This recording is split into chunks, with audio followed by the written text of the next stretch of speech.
दोस्तों नमस्कार। मेरा नाम BS शेखावत है और मैं अजमेर से बोल रहा हूँ। दोस्तों मैं रोज एक इंग्लिश न्यूज़पेपर का चैप्टर आपके सामने लेके आता हूँ और प्रैक्टिस ये करवाता हूँ कि इंग्लिश न्यूज़पेपर को कैसे पढ़ा जाए। हमारे बहुत सारे साथी लोग ऐसे होंगे जो इंग्लिश न्यूज़पेपर नहीं पढ़ते हैं या इंग्लिश न्यूज़पेपर को पढ़ने से उनको थोड़ा फेयर लगता है या कॉन्फिडेंस उनका वीक है। मैं उन लोगों की मदद के लिए इस चैनल पर आया हूं और आपको ये बताना चाहता हूं कि इंग्लिश न्यूज़पेपर को कैसे पढ़ा जाए।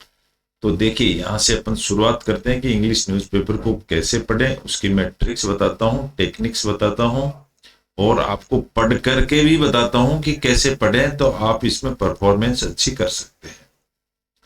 आज हमने संडे टाइम्स लिया है और संडे टाइम्स का जो फ्रंट पेज है, जो मुख्य पृष्ठ होता है, उसके ऊपर मुख्य मुख्य खबरें होती हैं सिर्फ, और उनमें से एक या दो खबर ऐसी होती है जो मोटे अक्षर में लिखी रहती है, यानी कि वो आज की खास ताजा खबर और बड़ी खबर होती है।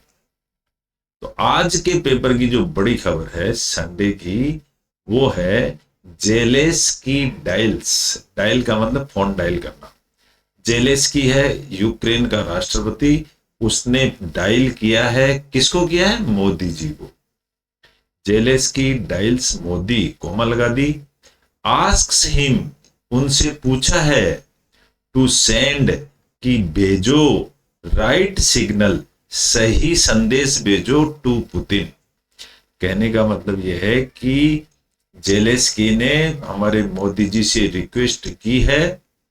आस्क यानी पूछना होता है, लेकिन आस्क यानी कहना, रिक्वेस्ट करना भी होता है। क्या रिक्वेस्ट की है? टू सेंड, की भेजो। क्या भेजो? राइट सिग्नल, एक अच्छा संदेश भेजो, टू पुतिन, रूस के राष्ट्रपति पुतिन के पास।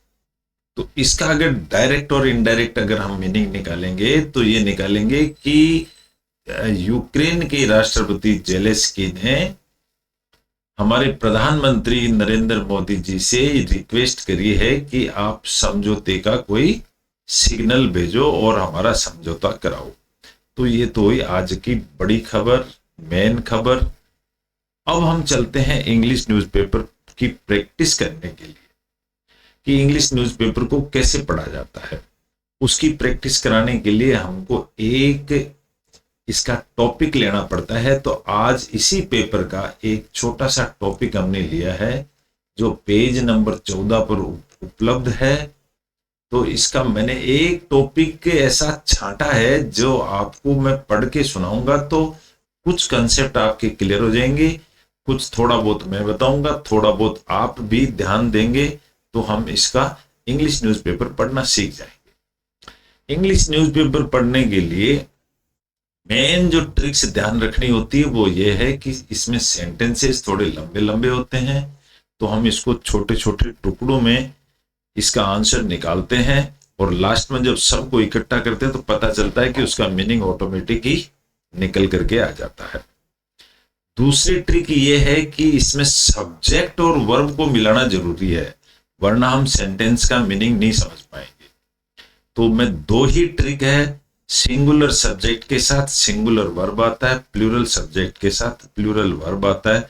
अगर ये दो ट्रिक आप समझ में आ जाती है तो आप पूरा इंग्लिश न्यूज़पेपर पढ़ सकते हैं। और कैसे पढ़ते हैं वो ट्रिक मैं आपको बता रहा हूं। दोस्तों मैंने भी ऐसी ही प्रैक्टिस करी है, यही प्रैक्टिस मैं आप सबको बताना चाहता हूं कि आपका बहुत ज्यादा समय वेस्ट नहीं होए, आपको बहुत सारी बुक्स लिटरेचर्स पढ़ना नहीं पड़े और आप ट्रिक से काम लें तो आपको इस नॉलेज, आपको एक इंग्लिश लैंग्वेज नॉलेज समझ में आ जाएगी और आप इसको न्यूज़पेपर को पढ़ पाएंगे।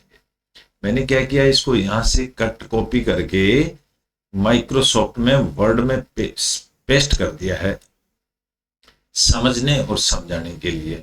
तो आज के पेपर की जो हेडिंग है, सॉरी, अगर आप देखेंगे तो इस आज का जो हमने टॉपिक लिया है, इस टॉपिक की हेडलाइन है फ्यूअर देन 50। थोड़ी थोड़ी देर में हमें रोकेंगे, एक एक शब्द या फ्रेजल ऑफ वर्ड मिला करके हम पढ़ेंगे तब समझ में आएगा। फ्यू का मतलब होता है थोड़े से, देन 50 50 से भी कम, फ्यूर यानी थोड़े से, 50 से भी कम क्या चीज, मिसाइल्स, ब्रॉट यानी खरीदी या लेके, ब्रॉट का मतलब खरीदना होता है, लेकिन यहां मिसाइल्स ने ब्रॉट की है, क्या ब्रॉट किया है, पाकिस्तान को। यहां ये समझना पड़ेगा कि सब्जेक्ट इसके अंदर हो गया फ्यूअर देन 50 मिसाइल्स, मिसाइल्स इसका सब्जेक्ट है और सब्जेक्ट ब्रॉट इसकी वर्ब है। तो ये अगर हम जोड़ना सीख जाएंगे तो हमें सेंटेंस समझ में आ जाएगा। मिसाइल्स ब्रॉट लेके आई है किसको, पाकिस्तान को, टू इट्स नीज, नीज यानी घुटने, पीए के शॉर्ट फॉर्म है पाकिस्तान का। तो मिसाइल्स 50 जो फ्यूअर देन 50 50 से भी कम missiles brought Pakistan to its knees, Pakistan को घुटनों पर ले आई, says IAF vice chief, IAS का मतलब होता है Indian air force vice chief चीफ हैं, उन्होंने ये मैसेज दिया है, सेज यानी कहा है।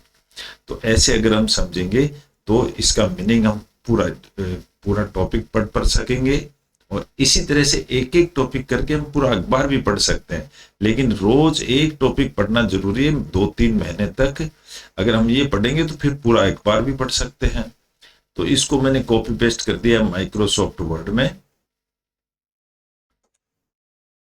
अब ये यहां पर आज का टॉपिक, इसका हेडलाइन होगी है कि फ्यूअर देन 50 मिसाइल्स। पहले तो हम यहीं रुकेंगे और ये हो गया इसका सब्जेक्ट। फिर आया ब्रॉट यानी लेके आई, ब्रॉट इसकी वर्ब है, किसको लेकर के आई, पाकिस्तान को लेकर के आई। कहां लेकर के आई, टू इट्स नीज, इसको अपने घुटनों पे ले आई, कोमा लगा दी, यहां रुक जाएंगे थोड़ा सा, says IAF vice chief, Indian air force के वाइस चीफ ने ये बात बताई है। ऐसे हम मीनिंग निकालेंगे तो आंसर सेंटेंस का मीनिंग ऑटोमेटिक समझ में आ जाएगा। द टाइम्स न्यूज नेटवर्क की ये रिपोर्ट है, किसी और की रिपोर्ट नहीं है। अब यहां से हम डिटेल में डिस्कस करेंगे। न्यू दिल्ली के आगे आप देखेंगे कॉलन लग गया है, तो इसका मतलब ये जो खबर है ये नई दिल्ली की है। नई दिल्ली, इसको डिस्क्रिप्शन दिया हुआ है इसी पैराग्राफ के अंदर, इसको हम पढ़ेंगे। अब इसमें हम एक एक सेंटेंस लेंगे, सेंटेंसेस के छोटे छोटे टुकड़े करेंगे, उनका मीनिंग निकालेंगे, और लास्ट में जैसे ही सेंटेंस कंप्लीट होता है ऑटोमेटिक उसका मीनिंग निकल के आ जाता है। मैं आपको प्रैक्टिस करा रहा हूं। सब्जेक्ट वर्ब पकड़ना जरूरी है। इंडियन आर्मी, अब यहां पर इंडियन आर्मी एक सब्जेक्ट हो गया है। इंडियन आर्मी ने क्या किया, फायर कर दिया इंडियन आर्मी ने, यानी गोलियां चला दी। एज मैनी एज 30,000, 30,000 राउंड चला दिए। किस चीज के चला दिए, आर्टिलरी के, आर्टिलरी यानी राउंड्स, गोलियां। एंड मोर्टार भी चलाए उन्होंने, मोर्टार, इसको मोर्टार सेल कहते हैं, पूरा नाम इसका है mortar shells. As well as, और ऐसे की ऐसे ही, ओवर 3 लाख राउंड्स भी चलाए उन्होंने, 3 लाख राउंड्स भी चलाए of small arms, small arm का मतलब होता है छोटी छोटे हथियार। Across the line of control, across का मतलब लाइन ऑफ कंट्रोल के ऊपर चलाए। इन रेस्पॉन्स, क्यों चलाए, जवाब में, रेस्पॉन्स का मतलब होता है जवाब में, to Pakistan ceasefire violation के दौरान चलाए। पाकिस्तान ने सीज फायर का वायलेशन किया था, वायलेशन का मतलब उल्लंघन किया था, इसलिए चलाए। कब चलाए, ड्यूरिंग दी मई 7 से 10 मई तक चलाए। होस्टिलिटीज, होस्टिलिटीज का मतलब होता है शत्रु, शत्रु ने ऐसा काम किया था, इसलिए इंडिया को ये फायर करना पड़ा। अब देखिए यहाँ फुल स्टॉप नहीं आया है इसके अंदर, इसलिए हम छोटे छोटे सेंटेंसेस को पकड़ के चलते हैं। आप देखेंगे तो यहाँ सिर्फ कोमा है, कोमा पर थोड़ी सी देर हमें रुकना पड़ता है, ठहराव बोलते हैं इसको। अब कोमा के बाद में एक दूसरा सेंस निकलेगा, northern command chief, northern command chief है, उनका नाम है लेफ्टिनेंट जनरल, एलटी का मतलब लेफ्टिनेंट जनरल प्रतीक शर्मा उनका नाम है। तो ये प्रतीक शर्मा तो सब्जेक्ट हो गए। सेड इन्होंने कहा है, ये वर्ब होगी। कब कहा है? ऑन सैटरडे को कहा है। और यहां फुल स्टॉप आ गया। यहां देखेंगे तो एक सेंटेंस पूरा हुआ है इससे। अब हम दूसरा सेंटेंस लेते हैं, लेकिन दूसरा सेंटेंस में आप देखोगे तो डबल इन्वर्टेड कोमा से स्टार्ट हो गया है। और ये डबल इन्वर्टेड कोमा कहां एंड हो रही है? यहां आके एंड हो रही है। डबल इन्वर्टेड कोमा का मीनिंग सीधा सा होता है, ये एक डायरेक्ट स्पीच है। डायरेक्ट स्पीच यानी जो उसके जैसा उसने अपने मुंह से कहा वैसा का वैसा लिख दिया। अब यहां लेफ्टिनेंट जनरल प्रतीक शर्मा ने क्या कहा, वो एज इट इज लिख दिया गया। उन्होंने क्या, फॉर एवरी राउंड, प्रत्येक राउंड फायर्ड हुआ है ना, जो एवरी राउंड फायर्ड, जो भी प्रत्येक राउंड फायर्ड हुआ है बाई पाकिस्तान, पाकिस्तान के द्वारा, after if and army conducted precision strikes, हमारी इंडियन आर्मी, इंडियन एयरफोर्स और आर्मी के कंडक्टेड, यानी उन्होंने जो काम किया, प्रिसीजन स्ट्राइक का मतलब होता बहुत ही मूल्यवान स्ट्राइक करी थी अगेंस्ट 9 टेरर हब्स। 9 जगह उन्होंने बम डाले थे इन पाकिस्तान एंड पीओके के अंदर ऑन मंडे, और सॉरी ऑन मई 7 को। यहां पर आप देखें ब्रैकेट बंद हो गया, लेकिन यहां से ब्रैकेट चालू हुआ था, यहां ब्रैकेट बंद हो गया, यहां कॉमा आ गई। फिर दूसरा सेंस निकलता है इसी सेंटेंस में, वी रिटेलिएटेड, रिटेलिएट का मतलब होता है बदला लिया हमने इस बात का, with A minimum of 3 to 4 rounds, 3 से 4 बार में हमने इसका बदला लिया। यहां भी सेंटेंस पूरा नहीं हुआ है, आप देखेंगे तो यहां कॉमा जरूर आ गई, लेकिन सेंटेंस पूरा नहीं हुआ है। Lieutenant general Sharma said, lieutenant general Sharma ने कहा, वाइल ब्लेमिंग पाकिस्तान आर्मी, कब कहा? While blaming Pakistan army chief Asim Munir, जब ब्लेम लगा रहा था, कौन? पाकिस्तान आर्मी का चीफ असीम मुनीर ब्लेम लगा रहा था। वाइल का मतलब वो जो काम हो रहा था, जब वो ब्लेम लगा रहा था, किस चीज का blame? For directly inciting, insight का मतलब होता है उकसाना, डायरेक्ट उकसा रहा था टेररिस्ट को एंड हिज फोर्स को। यहां देखोगे तो एंड जुड़ा हुआ है, एंड से जुड़ी हुई है। टेररिस्ट और फोर्स को उकसा रहा था before the Pahalgam terror massacre, कब? जो पहलगांव के अंदर जो मैस्कर हुआ था उससे पहले वो पाकिस्तान आर्मी का चीफ उनको उकसा रहा था। कब? ऑन अप्रैल 22, 22 अप्रैल को उकसा रहा था। यहां भी कोमा लगे, सेंटेंस पूरा नहीं हुआ है। विच इज टर्न, टर्न का मतलब वो बदल गई है, वो ही कहानी उसकी।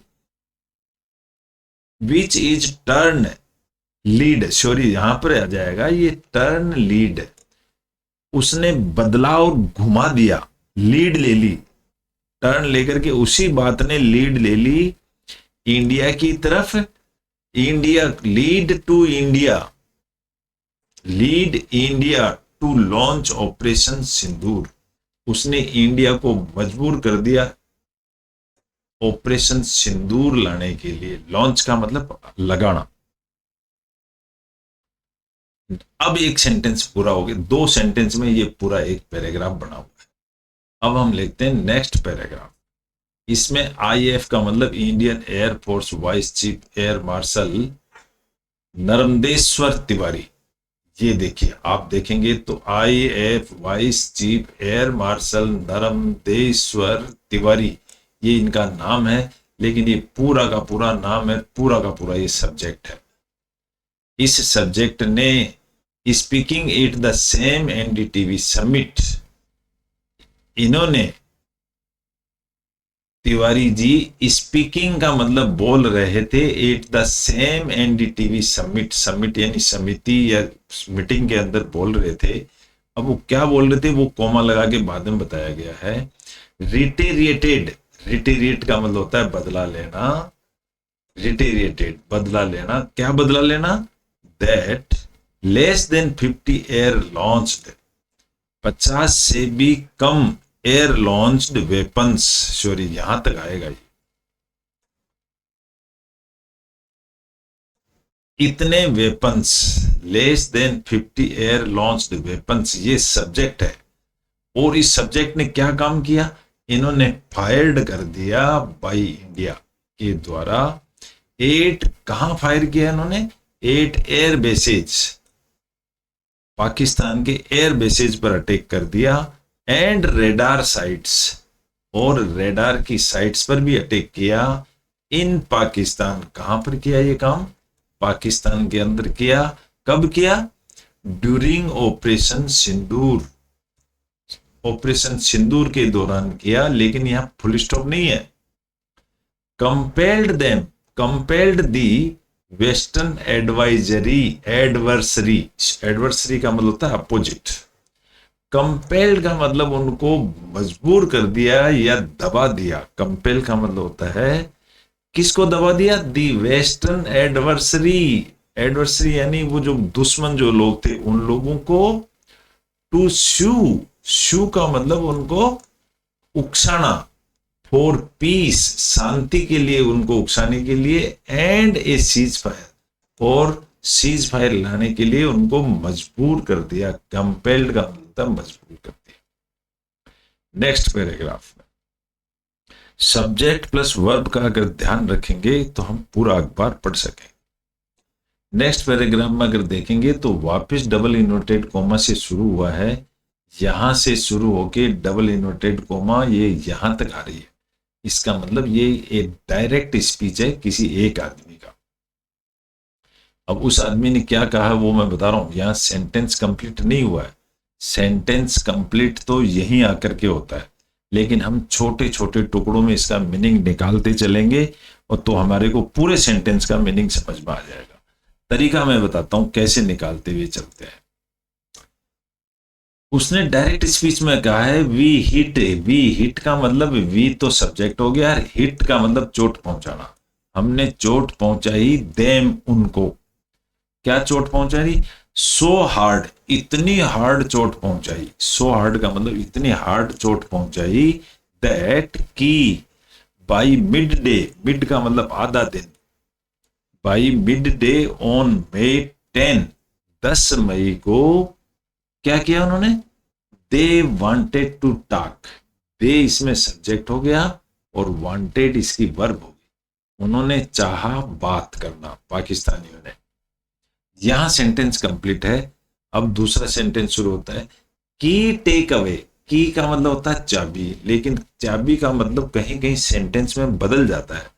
आप यहां देखेंगे तो की टेक अवे फॉर अस, की तो अब हमारे लिए कोई मायना रखता ही नहीं है यहां पर। तो यहां ये है कि टेक अवे यानी दूर ले जाना, फॉर अस यानी हमारे को, की का है महत्व रखता है, हमको दूर ले जाना महत्व रखता है।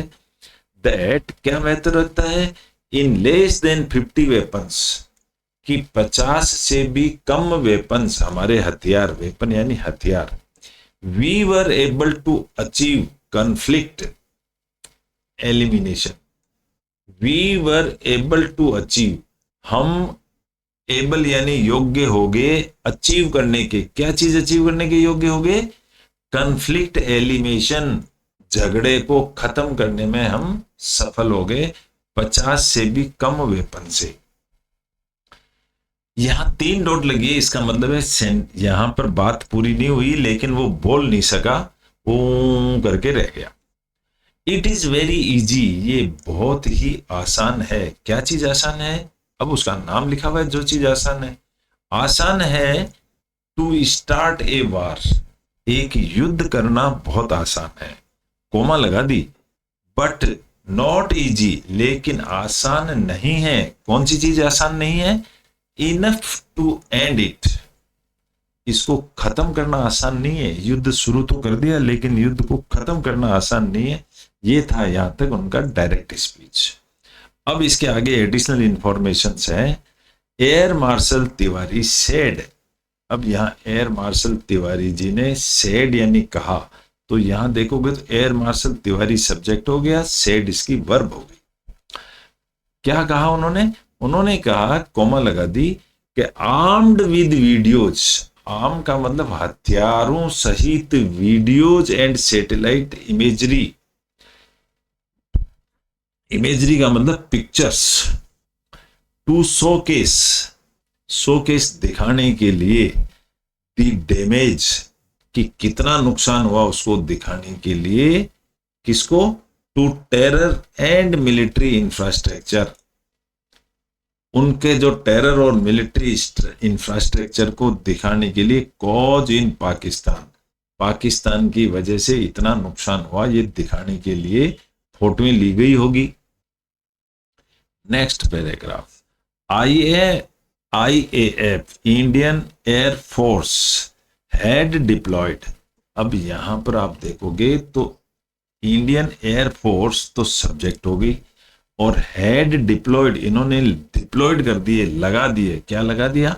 सुकोई 30 MKI, ये फाइटर जेट है, रेफाले एंड मिराज 2000 फाइटर्स, ये चीजें लगा दी। कहां लगा दी?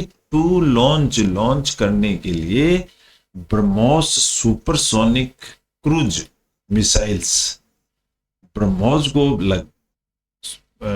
लॉन्च कर दिया, एज वेल एज क्रिस्टल मेज 2, ऐसे ही क्रिस्टल मेज 2 को भी लगा दिया, रैम्पेज एंड स्कैल्प मिसाइल्स भी लगा दी, for the calibrated pin point strike. किस लिए लगाया? ये काम करने के लिए लगाई, for the calibrated pin point strike, जगह फिक्स कर दी कि कहां पर अटैक करना है, on the Pakistan air bases, और कहां लगाई है? On the Pakistan air bases, जहां जहां भी पाकिस्तान के हवाई अड्डे थे वहां लगा दी, एंड रेडार साइट, और उनकी जो रेडार साइट थी वहां भी ये मिसाइलें लगा दी। ए फ्यू ऑफ देम, उनमें से कुछ एक, फ्यू ऑफ देम का मतलब उनमें से थोड़े से, close to nuclear facilities, nuclear facilities के पास भी लगा दिए, as well as command and control structures, और इस तरह से पूरे स्ट्रक्चर को कंट्रोल किया गया, as reported by Times of India earlier, Times of India ने पहले ही ये बात बता दी थी। यहां सेंटेंस, यहां पैराग्राफ भी खत्म हो गया, सेंटेंस भी खत्म हो गया। नेक्स्ट पैराग्राफ आता है, lieutenant general Sharma, LT general का मतलब होता है लेफ्टिनेंट जनरल शर्मा, सेड। अब यहां शर्मा जी तो सब्जेक्ट हो गए, सेड इसकी वर्ब है। शर्मा जी ने कहा, दी पहलगांव मैस्कर, क्या कहा? दी पहलगांव जो मैस्कर है ये सब्जेक्ट हो गया। देखो, पहलगांव मैस्कर केम सून इसकी वर्ब है, जल्दी आ गया, आफ्टर मुनीर, मुनीर के बाद जल्दी ही आ गया, इन ए प्रोवोकेटिंग स्पीच, एक प्रोवोकेटिंग यानी उकसाने वाला स्पीच, ऑन अप्रैल 16 अप्रैल को मुनीर का स्पीच आ गया, उकसाने वाला। क्लेम्ड, उसने दावा किया, क्लेम्ड का मतलब उसने दावा किया, कश्मीर वाज पाकिस्तान से जुगुलर वेन, उसने कहा कि कश्मीर वाज, ये कहा उसने कि कश्मीर है वो पाकिस्तान का जुगुलर वेन है। जुगुलर वेन का मतलब गले की हड्डी, गले की नस, वेन यानी नस होता है, कि गले की नस है। वाइल इन्वोकिंग का मतलब जब वो उकसा रहा था लोगों को, इन्वोक का मतलब उकसाना। दी 2 नेशन थ्योरी, जब वो पूरे उनको 2 देश की थ्योरी बता रहा था। अब यहां पर फिर डायरेक्ट स्पीच आ गया है, this was direct incitement. Incitement का मतलब उकसाने वाला, ये डायरेक्ट उकसाने वाला था to not only the terrorist. ये सिर्फ टेररिस्ट के लिए ही नहीं था, यहां देखोगे तो to not only terrorist but also the Pakistan army. लेकिन उसने टेररिस्ट को ही नहीं, पाकिस्तान आर्मी को भी उकसाया। डेस्पाइट, डेस्पाइट का मतलब होता है के होते हुए। 4 डिफीट्स इन वार, मतलब 4 बार युद्ध हो चुका उसके बावजूद द पाकिस्तान आर्मी कंटिन्यूज। अब अगर यहां देखेंगे ना तो द पाकिस्तान आर्मी तो सब्जेक्ट हो गया, कंटिन्यूज इसकी वर्ब है। पाकिस्तान आर्मी ने लगातार to be a revisionist army, revision का मतलब फिर वापस दोहराया, ही सेड, ऐसा उन्होंने कहा। किसने कहा? लेफ्टिनेंट जनरल शर्मा ने कहा। तो ऐसा एक छोटा सा टॉपिक था, मैंने आपको इंग्लिश टू हिंदी ट्रांसलेट करके बताया। दोस्तों हम कहीं से भी पेपर का कोई भी चैप्टर उठा सकते हैं, किसी भी इंग्लिश न्यूज़पेपर का। ये कोई फर्क नहीं पड़ता कि आप टाइम्स ऑफ इंडिया पढ़ रहे हैं या इंडियन एक्सप्रेस पढ़ रहे हैं, हिंदुस्तान टाइम्स पढ़ रहे हैं, कुछ भी पढ़ लीजिए। आपके पास एक टॉपिक होना चाहिए और उस टॉपिक में हमें ये देखना है कि इस टॉपिक में क्या लिखा गया है। हमें सिर्फ सब्जेक्ट और वर्ब को मिलाना है, मीनिंग आंसर अपने आप निकल जाता है कि इसमें क्या लिखा हुआ है। जरूरत है, सेंटेंसेस बहुत लंबे लंबे होते हैं लेकिन हम छोटे छोटे मीनिंग निकालेंगे और छोटे छोटे मीनिंग के टुकड़ों को हम मिला देंगे आपस में, तो उसका पूरा सेंस समझ में आ जाता है। पूरा नहीं आता तो हमको 60, 70, 80% सेंस तो समझ आ ही जाता है, और अगर किसी को इतना शुरू में आ जाता है तो फिर बाकी 100% ही मीनिंग समझ में आ जाता है। दोस्तों ऐसे ही मैंने न्यूज़पेपर पढ़ना शुरू किया था और मैं यही ट्रिक आप सबको बताना चाहता हूं कि कोई इसे हेजिटेट नहीं करे, आप इंग्लिश न्यूज़पेपर पढ़ना शुरू करें। इसमें 4 मोड होते हैं, रीडिंग, राइटिंग, स्पीकिंग और लिसनिंग। सबसे इंपॉर्टेंट चीज है लिसनिंग। तो आप लिसनिंग कहां से करोगे? कोई भी बोल रहा हो उसको अपने कान में सुनो।